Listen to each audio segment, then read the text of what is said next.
Best கிஸ்ஸர். அம்மா பழத்திட்டாங்க எனக்கு. அதுக்கு என்ன பண்றது, அவளுக்கு வந்து ரொம்ப ப்ரிசைஸா சொல்லணும்னா மேடம் வந்து யாருமே என்ன சொல்ல போறேன்னு தெரியலையே. எப்படி சொல்றது, பறிக்காத உயரத்துல இருந்து ஒரு பூ.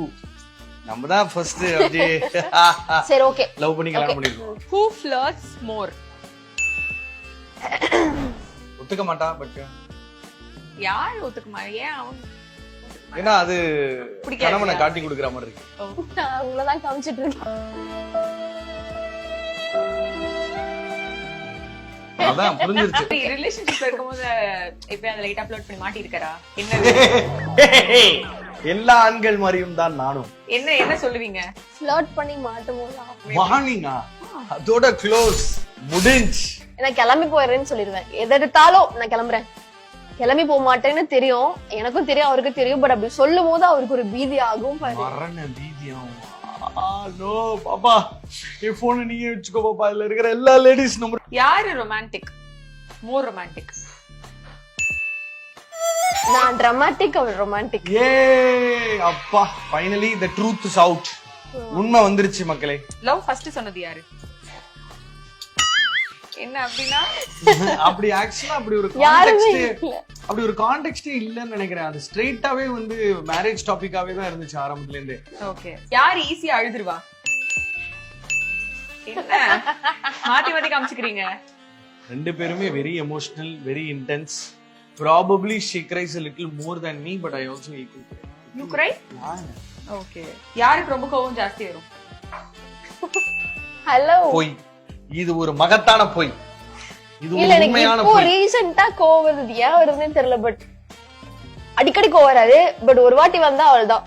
See, she is generally அவளை ரொம்ப ஈஸியா இன்ஃப்ளூயன்ஸ் பண்ண முடியும். அதுல ஒரு என்ன நடந்துச்சுன்னா எங்க டைம் கோவத்தை கத்துக்கிட்டான். சோ அத தான் இப்ப நான் கவுண்டர் பண்றேன். என்ன ஈஸியால இன்ஃப்ளூயன்ஸ் பண்ண முடியாது. சரி, லாஸ்ட் ஒன். யாரு சாரி சொல்ல ஒரு ஃபைட்க்கு அப்புறமா? ஆர் ஜெனரலா ரெண்டு பேருமே ஆக்சுவலா ஒரு பண்ணுக்கா உள்ள இப்ப வந்தா நான் இல்லையா? நீந்தாமா. பட் யாரு ஜாஸ்தியா அவங்கள தான் சொல்லி ஆகணும். ரெண்டு பேருமே தான். என்ன யார் ஜாஸ்தின்னு சொல்றீ? இவர் சொல்லு. சூப்பர். ஓகே, சோ அழகா வந்து ஒரு அண்டர்ஸ்டாண்டிங் வந்து சில கேள்விகள் மூலமா வந்து நாங்க கேட்கிறோம். பட் அவர் பண்ண ஒரு அழகான ரொமான்டிக்கான விஷயம். ரொமான்டிக்கான விஷயம் என்னடி இவ்ளோ யோசிக்கிற? ஐயோ, இன்னைக்கு காலையில வாந்தி எள்ளி போட்டேனே, அது சொல்லு. அதெல்லாம் சொல்ல முடியாது. நான் இந்த ஸ்கூல் படிக்கும் போது ஒரு வீடியோ ஒண்ணு பார்த்தேன். நீங்க லவ் பண்றீங்களா, தயவு செஞ்சு வாந்தி எடுத்த மூக்க புத்திட்டு போற மாப்பிள்ளை கல்யாணம் பண்ணாதீங்க, அள்ளி போறவனா பார்த்து கல்யாணம் பண்ணுங்கன்னு சொல்லுவாங்க. நம்ம வாந்திலாம் எவன் அப்படிதான் நினைச்சா, ஆனா நிஜமாவே இவர் பண்ணுவாரு. கால் வலிக்குதுன்னு சொன்னா கால் புடிச்சுடுவாரு, தலை புடிச்சு விடுவாரு. நம்ம ஊர்ல எல்லாம் வந்து ஆம்பளைங்கன்னா சாப்பிட்டு தட்டப்படி எடுத்து வைக்க மாட்டாங்க, அப்பெல்லாம் இருக்கு தெரியும்ல. இவர் வந்து விளக்கி வச்சுட்டு வந்துருவாரு. சோ இது ரொமான்டிக்கான விஷயம் என்னன்னா, நாங்க வந்து துபாய்க்கு போயிருக்கோம்.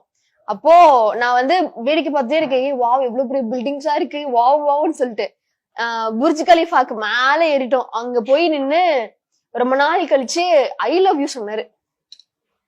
அது ரொம்ப நாள் கழிச்சுன்றதே அவருக்கு ஞாபகம் இருக்காது. நான் யோசிச்சிட்டே இருந்தேன், நம்ம ஊரை விட்டு ஊர் வந்திருக்கோம், சொல்லவே இல்லையே அந்த மாதிரி நினைச்சிட்டு இருக்கும் போது அவரு துபாய் புர்ஜ் கலிஃபா மேல போய் கூட்டு போய் சொன்னாரு. எனக்காக இவ்வளோ கோடிக்கணக்கான பாட்டு இருக்குல்ல, எனக்காக ஒரு பாட்டு பாடுங்க. சூப்பர். இங்க பாருங்க, இப்பயே சொல்லிடுறேன், அந்த பாட்டு கேட்டாலே எனக்கு ஞாபகம் தான் வருது, இல்ல இந்த பாட்டு உனக்கு தான் அப்படின்னு எனக்காக ஒரு பாட்டு பாடுங்க.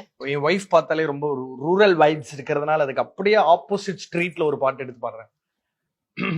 மனசா துறந்தாயே நீ, எங்கிருந்து வந்தாயோ அடியே அடியே, என்ன எங்க நீ கூட்டி போற அடியே அடியே, என்ன எங்க நீ கூட்டி போற.